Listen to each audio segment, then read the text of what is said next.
Olá, muito obrigada por você estar aqui conosco no programa Independente. Se você quiser participar desse bate-papo, escreva para o nosso e-mail, é independente@rs21.com.br.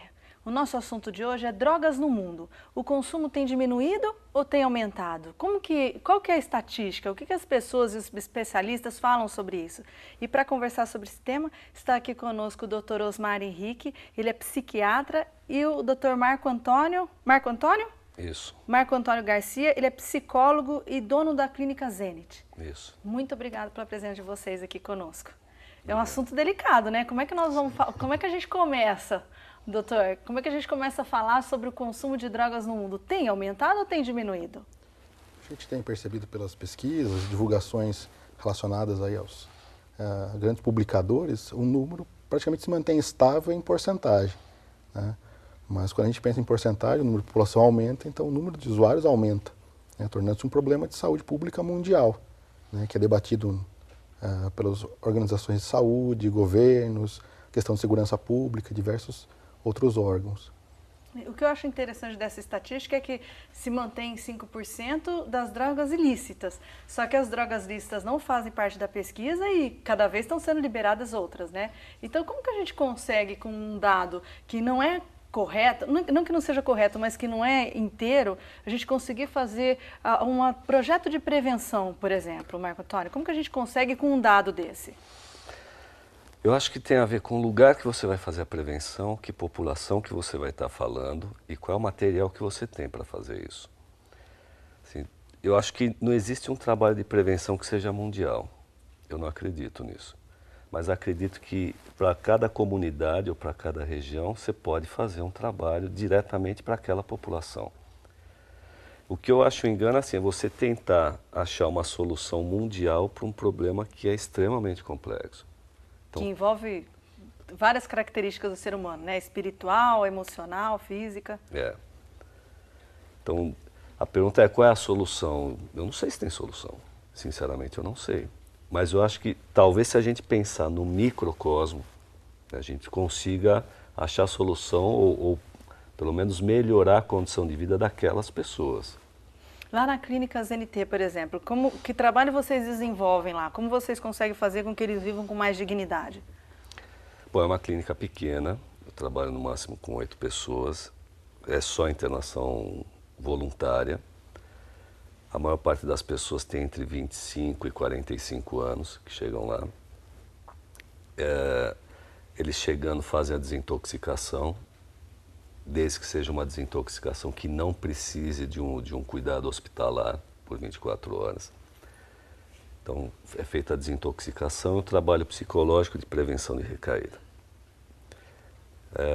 Desde o começo eles saem, a gente propõe uma atividade externa, para eles manterem algum contato fora da clínica. E essas saídas vão aumentando, esse tempo fora da clínica vai aumentando, a gente tem a tendência de expor mais as situações de risco, desde que a pessoa esteja em condição de dar esse passo.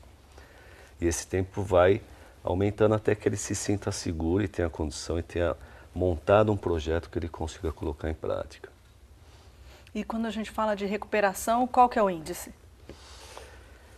Olha, no Brasil tem muito pouca pesquisa, né? Da clínica lá eu não tenho, porque a grande maioria são pessoas de outros estados, eu não tenho a condição de estar acompanhando. Mas se fala em número de 30%, de 35%, é um número médio mundial. A gente vai ver o que a gente conseguiria fazer, né, doutora Osmar, em relação à prevenção. Porque, pensa bem, de cada 10 que vão, 3 conseguem se recuperar, né? 7 provavelmente vão usar a droga para o resto da vida. É um número muito pequeno, né? 3. Apesar que é muito grande também, se você for pensar para o ser humano como único, né? Então, recuperamos um, está bom. E quando a gente pensa em drogas no mundo, doutora Osmar, a gente sabe que as pesquisas, até o ONU-DC, que é o órgão da ONU que cuida de drogas e crime, eles falam que os países ricos também têm muito consumo, né? Então a gente não está falando que a dependência química está ligada só à pobreza, né? A riqueza também tem a ver com isso. O que o senhor pode dizer para a gente sobre isso? Quando a gente pensa em dependência química, a gente tem que pensar, além só da pobreza e riqueza, mas assim, quais as questões que levam a pessoa a usar drogas, né? Estão relacionadas à falta de estímulo, falta de perspectiva, sensação de bem-estar que a droga promove, algumas liberações químicas dentro do cérebro que dão muito prazer, né? Então leva a um processo de dependência, a um sistema de recompensa, né? Então isso é uma coisa inata ao ser humano, né? Independente de ser rico, pobre, branco, negro, é uma coisa do ser humano, né? E o que é importante a gente destacar, por exemplo, nas estatísticas do Brasil, né? O uso de drogas lícitas, né? O álcool e o tabaco. Quando a gente pensa em número de dependência, mais de 10% da população é dependente. Ou seja, 5 ilícita e 10 das lícitas. Das lícitas no Brasil, de dependência, né? Então, 12% com relação ao álcool, 7 a 8% com relação ao tabaco, ao cigarro. Ou seja, é um número muito grande quando a gente compara, de pessoas que dependem disso, bebem todos os dias, têm prejuízo no trabalho, prejuízo na família. Nós estamos falando de 20%, então? Então, a gente tem um número muito grande. Pensa bem, 25%, né, da população é dependente de alguma droga. E aí você multiplica por 2 ou por 4, porque se eu uso droga, eu afeto meu pai, minha mãe e meu filho. Né? Pensa bem quanto a gente ficou doente, né? Sim, realmente é um problema que envolve toda a família, escola, quando a gente pensa em adolescentes usando, né, problemas em faculdades, né, com o pessoal um pouco mais velho. Na rua, quando a gente observa crianças, né, Cracolândia é um exemplo, né, que a gente tem aí no Brasil todo, né, que é visto pela televisão. E as crianças que ali na Cracolândia ficam, veem, né, o consumo e vê alguém dando exemplo de como fazer o uso de drogas, né? A gente até no programa Independente, a gente tem um quadro que são jovens perguntando sobre o problema das drogas. Vamos assistir o que eles têm para saber da gente. Eu queria saber quem consome mais drogas, os homens ou as mulheres? O senhor tem alguma estatística disso, doutor Osmar ou o Marco? São homens. Homens. O maior número são homens. E também que procuram tratamento, a maioria são homens. E esse número é estável? Não, ou... o número de consumo feminino está aumentando. E geralmente lá na clínica, falando especificamente da clínica, em que condições eles chegam? Que tipo de droga? Eles estão sob o efeito das drogas quando eles chegam lá? Como que é isso, Marco? Alguns chegam sob efeito, outros não. Como é uma clínica voluntária de pessoas que já têm um certo tempo de uso, eles já passaram por uma sequência de drogas. Então, assim, o mais comum é que eles fazem uso de álcool, maconha, cocaína ou crack. Né? E uma mistura entre elas. Mas a droga que leva à internação, que mais leva à internação ultimamente, tem sido o crack. O crack. E, Marco, eu sei que eles chegam, é voluntário, então depende da vontade deles, mas eles chegam acompanhados ou eles podem ir sozinhos? A maioria acompanhado. Com familiar? Isso. A maioria chega acompanhado. Porque assim, existe um desejo de se tratar no pós-uso. Quando vai passando o efeito, existe uma tendência a deprimir. Nessa depressão, a pessoa começa a raciocinar um pouco melhor, vai passando o efeito, raciocina um pouco melhor, deprime e tem a vontade de sair daquele estado. Essa é uma questão. Então, geralmente, quando eles estão nesse processo de baixa de humor, né? Isso para entrar na clínica, né? Para chegar ao tratamento. Mas quando eles estão lá na clínica também, quando eles estão em tratamento, acho que acontece a mesma coisa. Eles ficam um tempo sem fazer uso e dá vontade de usar de novo. Tem a depressão e dá vontade de usar de novo. É um ciclo, né, Marco? É que a vontade ela é proporcional à possibilidade. Quando você decide estar num lugar para parar, então a possibilidade de você ter vontade naquele ambiente é menor. Sim. Porque se abre a geladeira, não tem a cerveja, o traficante não está próximo, como eu te falei, uma boa parte vem de outros estados. Então, não é o ambiente que ele está acostumado a usar.